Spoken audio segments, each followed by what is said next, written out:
अस्सलाम वालेकुम, बिस्मिल्लाहिर्रहमानिर्रहीम। तो आज हम डिस्कस करेंगे कि मैमल्स किस तरीके से लो टेम्परेचर में हीट एक्सचेंज को रेगुलेट करते हैं।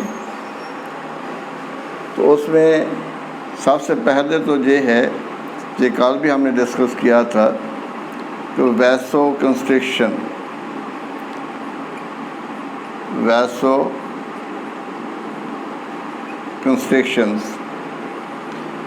तो वैसो कंस्ट्रिक्शन यानी ब्लड वेसल्स जो स्किन की तरफ आती हैं वो कंस्ट्रिक्ट कर जाती हैं, और जिसकी वजह से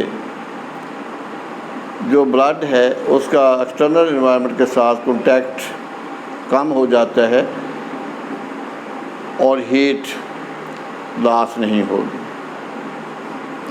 अब दूसरा जो हम जहाँ पर डिस्कस करेंगे कि humans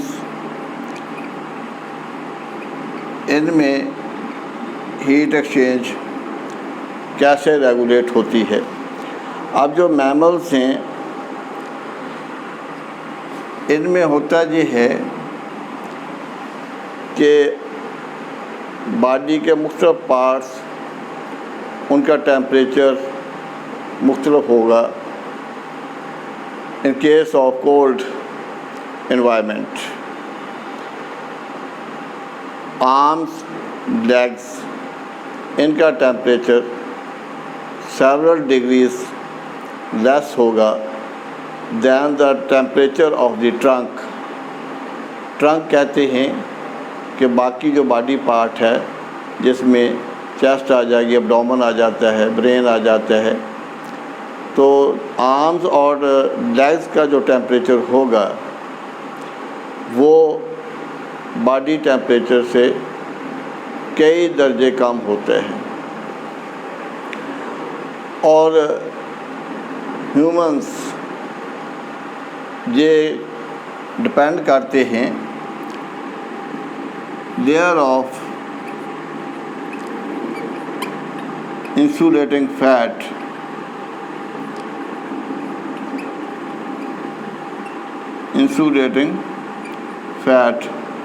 beneath their skin,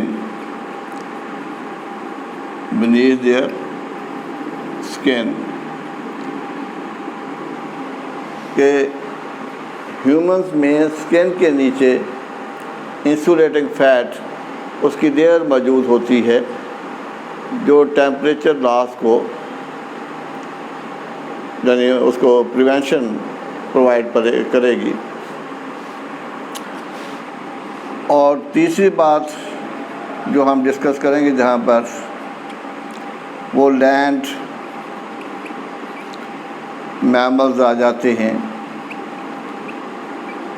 land mammals यानी जिसमें ख़ास तौर पर जो एनिमल्स हैं वो आ जाते हैं, जैसे गोट है, शीप है,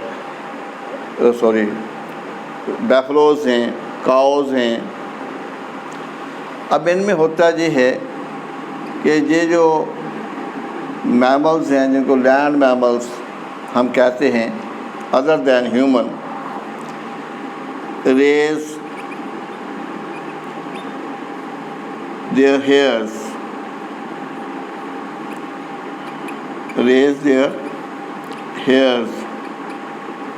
ये अपने हेयर्स को रेज कर लेते हैं to trap thick layer of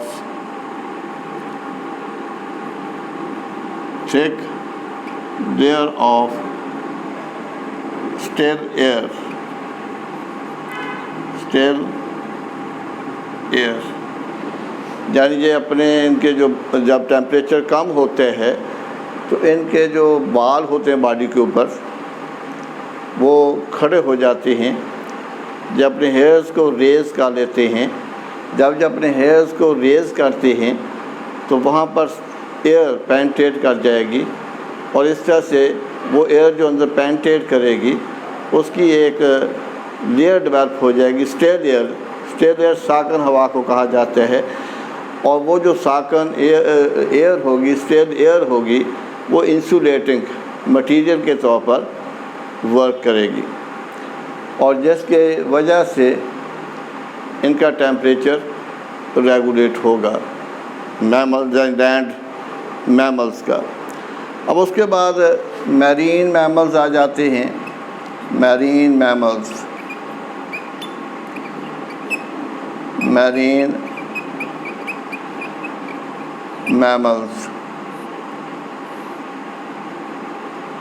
तो मैरीन मैमल्स यानी जो कि वाटर में होंगे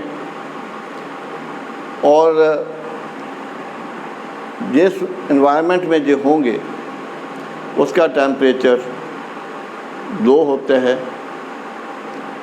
इनके बॉडी टेम्परेचर से बहुत कम होता है, इसलिए इनमें thick layer of fatty material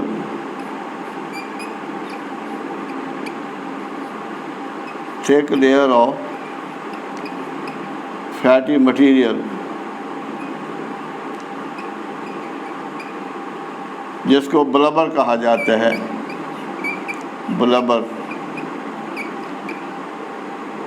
act as insulating material,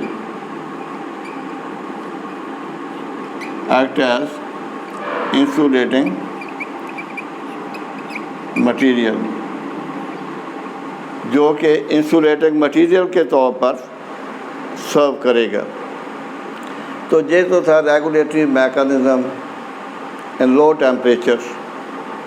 एक तो वैसो कंस्ट्रिक्शन डेवलप हो जाती है और जिसमें ब्लड वेसल्स जो स्किन की तरफ आएंगी वो कंस्ट्रिक्ट कर जाएंगी और स्किन की तरफ ब्लड फ्लो रिड्यूस हो जाएगी, और जिसकी वजह से हीट लॉस कम हो जाएगा। दूसरा ह्यूमंस, तो ह्यूमंस में होता ये है कि आर्म्स और लेग्स ख़ास तौर पर, लेकिन इसमें नोज़ भी आ जाता है और कई दूसरे पार्ट भी आ जाते हैं बॉडी के, जिनका टेम्परेचर, उनके जो ट्रंक है, जो बॉडी है, उससे कई डिग्री कम होते हैं, लो होते हैं। अब जो ह्यूमंस हैं वो किस तरीके से उसको हीट एक्सचेंज को रेगुलेट करते हैं कि उनके स्किन के नीचे फैटी मटीरियल की एक लेयर मौजूद होती है, और वो जो फैटी मटीरियल की लेयर है स्किन के नीचे, that will act as insulating material, जो कि इंसुलेटिंग मटीरियल के तौर पर वर्क करती है और हीट लॉस को रोकेगी। उसके बाद हमने लैंड मैमल्स की बात की कि जिसमें काउस, बैफलोस, गोट्स, ये जब टेम्परेचर कम होते हैं तो इनके बॉडी के ऊपर जो बाल होते हैं, हेयर्स होते हैं, वो यानी रेज अप उनको कर देते हैं, उनको सीधे कर लेते हैं एयर्स को, और जिसके नतीजे के तौर पर एयर वहाँ पर पेनिट्रेट कर जाएगी और वहाँ पर स्टेल एयर, जैसे साकन एयर की लेयर डेवलप हो जाती है, जो कि हीट लॉस को रोकेगी। मैरीन मैमल्स यानी वो मैमल्स जो एक्वेटिक होते हैं और ऐसे इन्वायरमेंट में सर्वाइव करते हैं जिनका टेम्परेचर इनके बॉडी टेम्परेचर से बहुत कम होते हैं, तो उस लो टेम्परेचर में सर्वाइव करने के लिए जो मैरीन मैमल्स हैं, इनमें थिक लेयर ऑफ फैट, जिसको ब्लबर कहा जाता है, तो थिक लेयर ऑफ फैट मौजूद होगा जो कि इंसुलेशन का काम करेगा। तो ये तो था कि लो टेम्परेचर में कौन सी अडाप्टेशंस डेवलप होती हैं या किस तरीके से हीट एक्सचेंज को रेगुलेट किया जाता है। आगे जो हम डिस्कस करेंगे तो इसमें यानी जो मैरीन मैमल्स हैं इसमें वेल्स आ जाती हैं, वेल्स और सील्स, जिसके यानी एग्जांपल्स आ जाती हैं वेल्स एंड सील्स।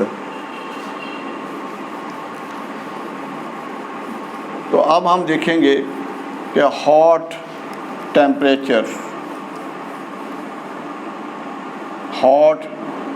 टेम्परेचर में रेगुलेशन कैसे होगी। Hot temperature.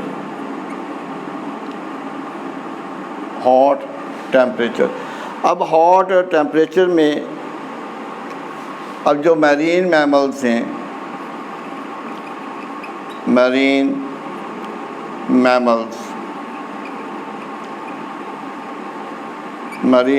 मैमल्स इनके अंदर जब हीट ज़्यादा हो जाती है तो इनमें वैसोडाइलेशन होगी।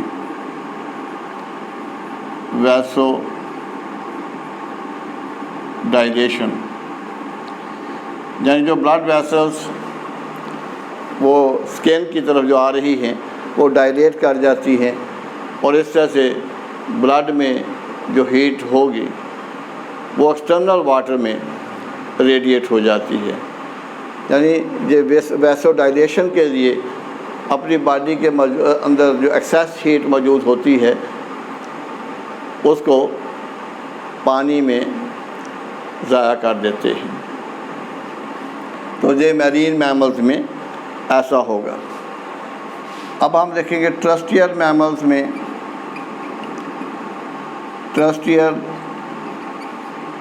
मैमल्स उनमें जो रेगुलेशन कैसे होगी। तो टर्स्टियर मैमल्स इनमें एक तो स्वेट ग्लैंड्स मौजूद होते हैं स्किन में,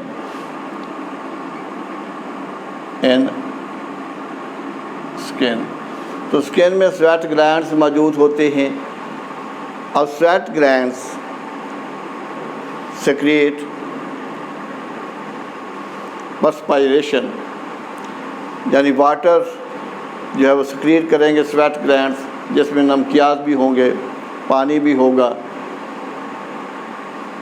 तो जो कि स्किन में जो पोर्स होते हैं उनके लिए वो बाहर निकलते हैं, उसको पर्सपायरेशन कहते हैं, पसीना कहते हैं। तो पसीना आने से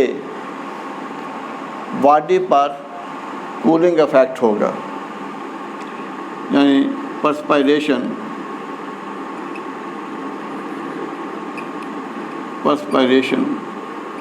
पसीना, तो इसका एवापोरेटिव कूलिंग होगी।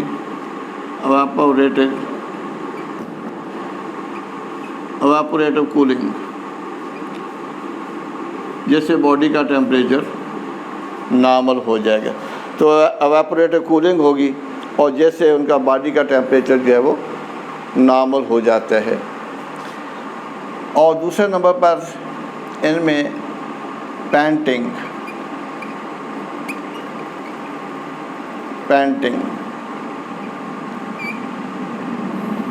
अब पैंटिंग जो मैंने उसने भी आपको बताया था कि जिसमें फास्ट शैलो ब्रीदिंग होती है, यानी जब टेम्परेचर ज़्यादा होते हैं तो जो डॉग्स होते हैं उनका मुंह खुला हुआ होगा और उनमें जो रेस्पिरेशन का प्रोसेस है वो तेज़ हो जाता है, तेज़ी के साथ वो सांस ले रहे होते हैं, उसको पैंटिंग कहा जाता है। यानी ये एक किस्म की फास्ट शैलो ब्रीदिंग होती है, शैलो ब्रीदिंग।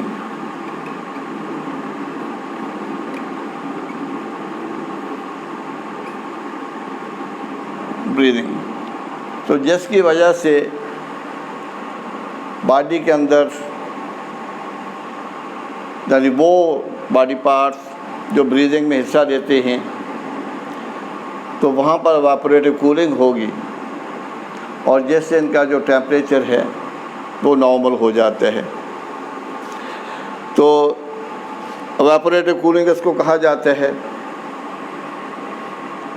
यानी जो रेस्पिरेटरी सिस्टम है उसमें इवेपोरेटिव कूलिंग होगी और जिससे इनका टेम्परेचर नॉर्मल हो जाएगा। और एक ये चीज़ आई है, जो बैट्स जो होते हैं, बैट्स, चमगादड़, तो इनमें भी इवेपोरेटिव कूलिंग होती है। इवेपोरेटिव कूलिंग होगी इसमें, इवेपोरेटिव कूलिंग, तो इनमें भी इवेपोरेटिव कूलिंग होती है। तो इवेपोरेटिव कूलिंग के लिए दे यूज़ यूरन एंड सलाइवा। तो इनके जो सलाइवरी ग्लैंड्स हैं उनकी सिक्रीशन ज़्यादा हो जाती है। सलाइवरी ग्लैंड जो मटीरियल खारिज करते हैं उसको सलाइवा कहा जाता है, यानी मुंह में जो लुआब आता है उसको सलाइवा कहा जाएगा। तो सलाइवा की सिक्रीशन ज़्यादा हो जाती है और यूरन ज़्यादा खारिज करते हैं और जिसकी वजह से इनका टेम्परेचर रेगुलेट हो जाएगा। तो ये मुख्तलिफ मेथड्स हैं कि मैमल्स हॉट टेम्परेचर उसमें किस तरीके से हीट एक्सचेंज को रेगुलेट करते हैं। उसमें जैसे पहले मैंने बता दिया कि जो मैरीन मैमल्स हैं इनमें वैसोडाइलेशन का प्रोसेस होगा, तो इनका बॉडी टेम्परेचर सराउंडिंग वाटर से ज़्यादा हो जाता है, तो उस सूरत में वैसोडाइलेशन का प्रोसेस होगा और वैसोडाइलेशन में जो बॉडी के अपर पार्ट्स की तरफ जो ब्लड वेसल्स आती हैं उनमें ब्लड ज़्यादा हो जाएगा। इस तरह से हीटेड ब्लड स्किन की तरफ आएगा और उसमें से हीट वो है रेडिएट हो जाएगी सराउंडिंग वाटर में। तो टेरेस्ट्रियल मैमल्स, इनमें स्वेट ग्लैंड्स स्किन में मौजूद होते हैं और स्वेट ग्लैंड्स इनकी सिक्रीशन से बॉडी पर कूलिंग इफ़ेक्ट होता है, क्योंकि जो वाटर जहाँ से खारिज होगा उसकी एवेपोरेशन होती है। तो जब एवेपोरेशन का प्रोसेस होता है उसके नतीजे के तौर पर बॉडी पर कूलिंग इफ़ेक्ट होगा और इस तरह से बॉडी का टेम्परेचर कंट्रोल हो जाएगा।